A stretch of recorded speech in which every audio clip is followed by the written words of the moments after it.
کہ اس جیسا شہادت کا متمنی دنیا میں آئے گا کیا؟ مجھے یہ بتائیے کہ بنگلہ دیش میں ہم کتنے قیدی بنے؟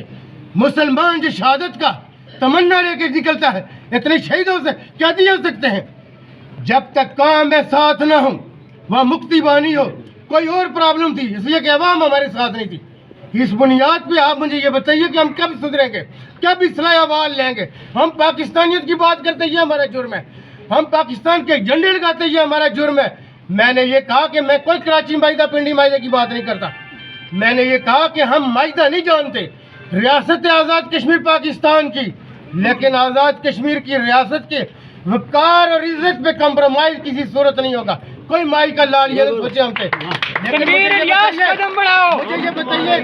مجھے یہ کہا گیا کہ پاکستان تحریک انصاف کا جھنڈا ہٹاؤ، کیوں ہٹاؤں؟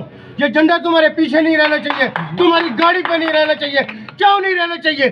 میں نے 12 دفعہ کہا کہ میں نے بہت دفعہ کوشش کی آربیٹریشن کی بھی۔ عمران خان کا جرم کیا ہے؟ پاکستان تحریک انصاف کا جرم کیا تھا؟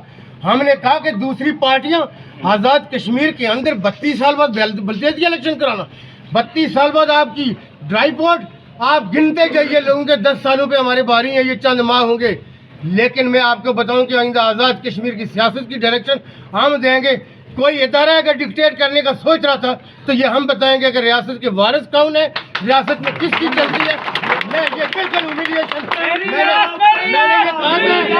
میں نے یہ کہا تھا کہ عزت اور گریز سے ہمیں یہ جگہ نہیں ملتی تو جوتے کی نوک پہ میں رکھوں گا۔ میں حکومتوں کا دل دادا نہیں ہوں، نہ حکومتوں کا دل دادا غلام بن کے رہنا چاہتا ہوں۔ عزت اور وقار سے رہیں گے۔ ایسی حکومت، ایسی وزارت عظمیٰ جس کی وجہ سے آپ کی عزت کمپرومائز ہو، میں جوتے کی نوک پہ رکھتا ہوں۔ آپ سب لوگوں کا بہت شکریہ۔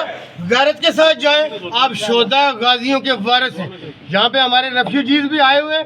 یہ سنت ایسی کہ دوسری تیسری ہجرت کرنی پڑی اس وقت اصحاب رسول کو، خود رسالت مآب کو ہمارے پاس آئے، ہم ان کو ذلیل کرتے رہے۔